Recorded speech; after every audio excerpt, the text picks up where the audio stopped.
Diqqat qiling, bugun O'zbekistonda muhim xabar qabul qilindi.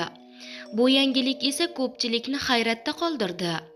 O'zbekistonda endi nogironligi bo'lgan fuqarolar uchun hamma narsa o'zgaradi. Davlatdan kutilmagan qaror.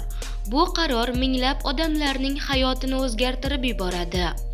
O'zbekiston fuqarolari, videoni o'tkazib yubormasdan xabardor bo'ling. Assalomu alaykum, hurmatli tomoshabin, kanalimizga xush kelibsiz. O'zbekiston va jahonda sodir bo'layotgan eng so'nggi va dolzarb xabarlarni o'tkazib yubormaslik uchun hoziroq kanalimizga obuna bo'ling va like tugmachasini bosib qo'yishni unutmang. Diqqat! Nogironligi bor shaxslar kambag'allar reyestridan chiqariladi va to'liq davlat tomonidan qo'llab-quvvatlanadi.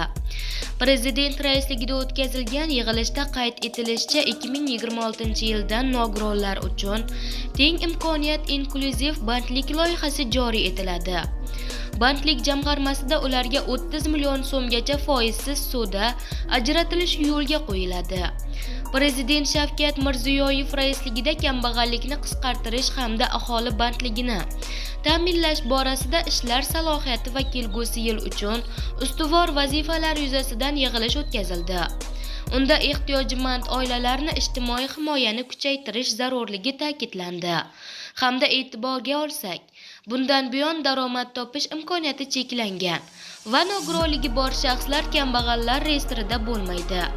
Ularni qo'llab-quvvatlashni davlat o'z zimmasiga oladi, deydi Prezident. 2026-yilda teng imkoniyat inklyuziv bandlik loyihasi joriy etilib, nogironligi bo'lgan 40 ming odamni ishli qilish muhim ekanligi ta'kidlandi. Bandlik jamg'armasidan ularga 30 million so'mgacha foizsiz suvda ajratilishi yo'lga qo'yiladi. Kambag'allikka qayta tushish xavfi mavjud oilalarga ijtimoiy yordam va imtiyozlar saqlab qolinadi. Ularga 6 oy mobaynida moddiy yordam va bolalar nafaqasi to'lanishi davom ettiriladi. Bog'cha va to'garak xarajatlari qoplash, davolanish orderi kabi 110 mingta ijtimoiy xizmat va yordamlar 12 oy davomida qo'shimcha foydalanish imkoniyati ham beriladi.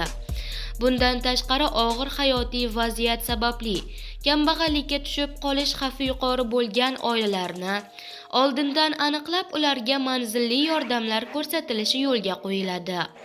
Bu vazifalar ustidan nazoratni hamda viloyat hokimligi bilan ijrosini tashkil qilish Ijtimoiy himoya milliy agentligi direktorining o'rinbosari Shahnoza Mirziyoyeva zimmasiga yuklatiladi, deyiladi ma'lumotda.